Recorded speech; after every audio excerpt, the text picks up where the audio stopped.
मेरा अपना मानना है कि मदद संघ परिवार ही से होता होगा। हर जगह उम्मीदवार खड़ा करके जो सेकुलर जमात है, पार्टी है, उसका वोट खराब करते हैं। आप लोगों को शायद जानकारी नहीं हो, मेरा अपना पर्सनल रिलेशन उनके पिताजी से भी था और माननीय ओवैसी साहब से भी रहा है, और वैसा नहीं, बहुत करीबी। 2 मरतबा पार्लियामेंट के अंदर, कम से कम 2 मरतबा पार्लियामेंट के अंदर, 1 मरतबा उनके वालिद मोहतरम को और 1 मरतबा इनको बदसलूकी करते हुए भारतीय जनता पार्टी के मेंबर से फिजिकली बचाने का काम मैंने किया।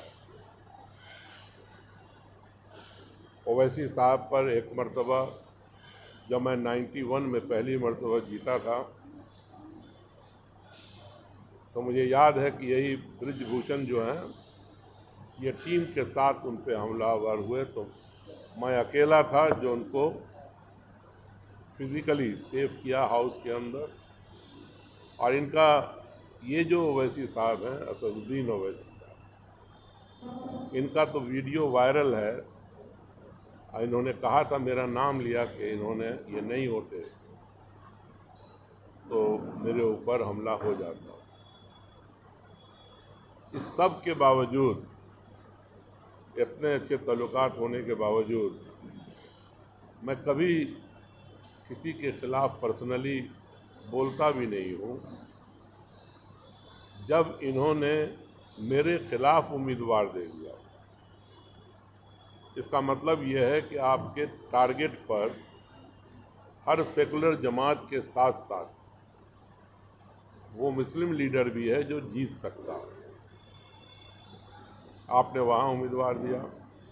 देखिए, नुकसान तो कम से कम बिहार के अंदर, मैं आपको श्योरिटी से कह रहा हूँ कि उनके उम्मीदवार से कहीं कोई नुकसान होने वाला नहीं है। जो उम्मीदवार था मेरे यहाँ, उसके गांव में आप बूथ खुल जाएगा, देख लीजिएगा। अगर 10 वोट आया हो तो आप मुझसे कहिएगा। नहीं, मेरे तो पर्सनल रिलेशन था।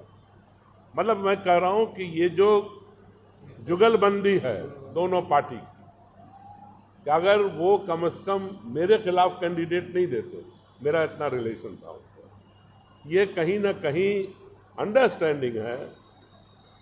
वो मालूम था कि वहाँ पर बहुत ही क्लोज फाइट है, तो जो विनिंग एरिया है उसको क्लोज करो और इनको हरवाओ।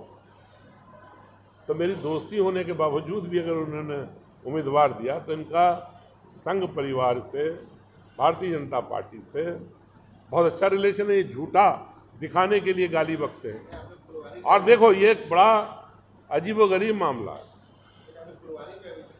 जी मैं कल गया था, वहाँ भी मैं घूम रहा हूँ।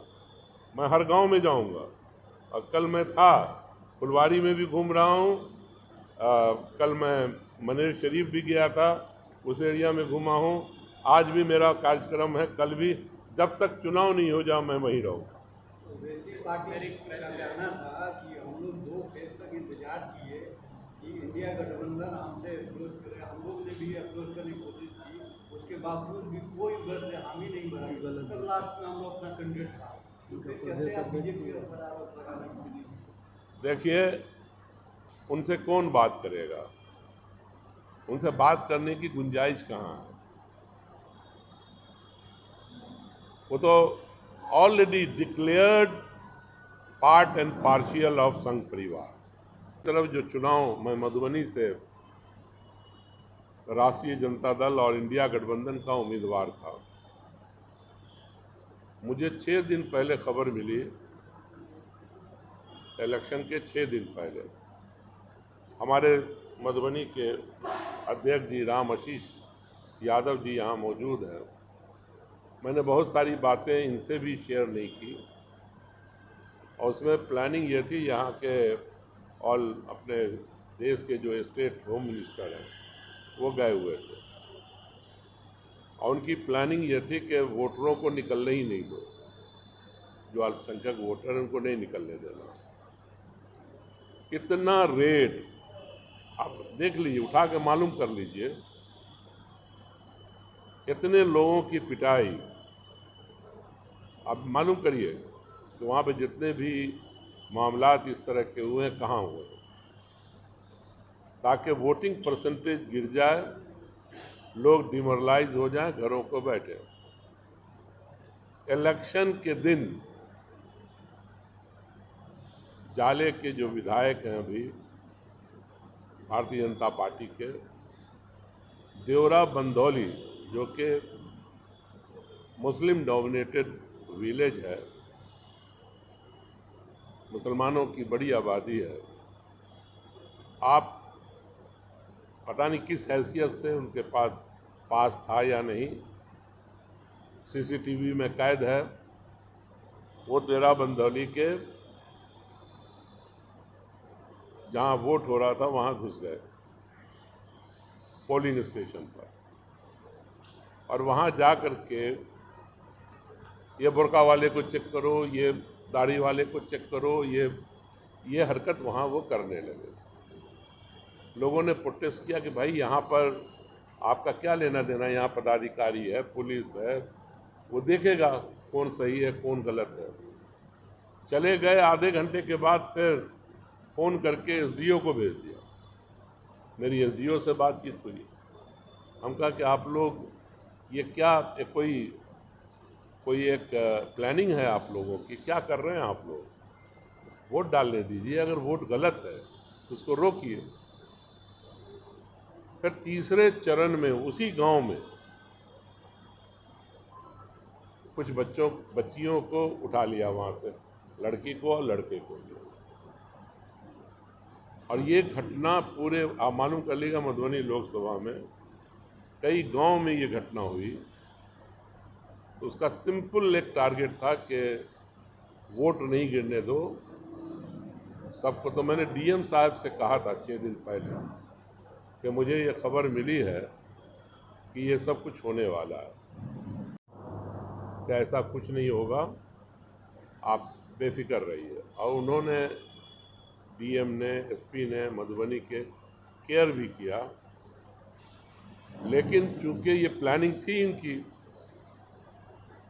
और उस प्लानिंग में कुछ कामयाबी भी उनको मिली। वहाँ से जो गिरफ्तारी हुई, गिरफ्तार करके लड़की को ले जाया गया जाले पुलिस स्टेशन। वहाँ सबको छोड़ दिया गया, पूरे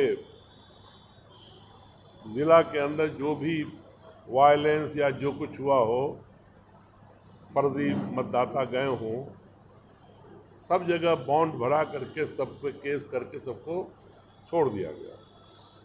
अब मेरी परमानेंट बातचीत हो रही थी डीएम साहब से भी, एसपी साहब से भी, जो भी पदाधिकारी थे, उनका सहयोग रहा कि नहीं, जो प्रक्रिया है वो मैं करूँगा। इनके बारे में भी जो ये मामला हुआ है जाले का, एसपी साहब वाज पॉजिटिव कि हम डीएसपी को बोलेंगे और कार्रवाई करके छोड़े जाएंगे, लेकिन प्रेशर इतना था माननीय पूर्व मंत्री जी का, जीवेश मिश्रा जी का, कि वहाँ पर जो लोकल पुलिस थी छोड़ना नहीं चाहती थी। और चूँकि लड़कियाँ थीं, कुछ लोग वहाँ जमा हुए, और इसको तो मैं ह्यूमन एरर ही मानूंगा। और उस ह्यूमन एरर में जो मॉब मेंटेलिटी होती है, उसमें जो कुछ हुआ वो पुलिस कर ही रही थी मदद, और उसमें ये वाक़या होना नहीं चाहिए था।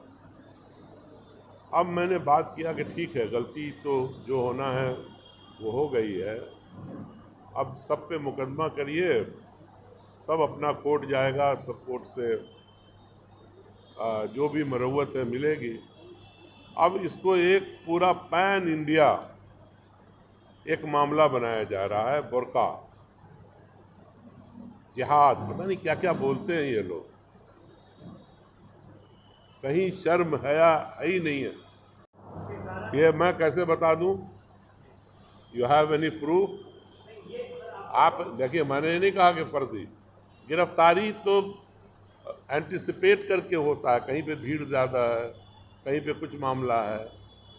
अच्छा, ये जो आई कार्ड सही है गलत है, ये पुलिस का काम है कि जो अंदर पदाधिकारी बैठता है, जब वो वोट डालने जाता है या जाती है, तो उसका काम है ना कि वो चेक करेगा कि ये आई कार्ड दुरुस्त है या नहीं, ये वही आदमी है या नहीं जो वोट डालने आया। ये पुलिस वाला बाहर खड़ा होकर के कैसे फैसला कर लेगा? आप वोट डालने जा रहे हैं, पुलिस वाला मेरा कार्ड लेके आपके हाथ में पकड़ा देगा, अगर तुम यहाँ क्या कर रहे हो? भाई मेरी बात समझिए ना। अगर किसी अंदर के पदाधिकारी ने हवाले किया कि ये हमने गलत आई कार्ड के साथ हमने अमुक मेल को या फीमेल को गिरफ्तार किया है, पकड़ा है, आप इसको अरेस्ट कीजिए, वो एक अलग केस है। लेकिन आप बूथ तक पहुंचने नहीं दे रहे हैं, बाहर ही डंडा चल रहा है कि क्यों सो जाए, वोट गिरे नहीं। वो तो इलेक्शन में मैं इस पर कोई कमेंट ही नहीं करूँगा। कमेंट करूँगा तो उनके फ़ायदे ही की चीज़ होगी।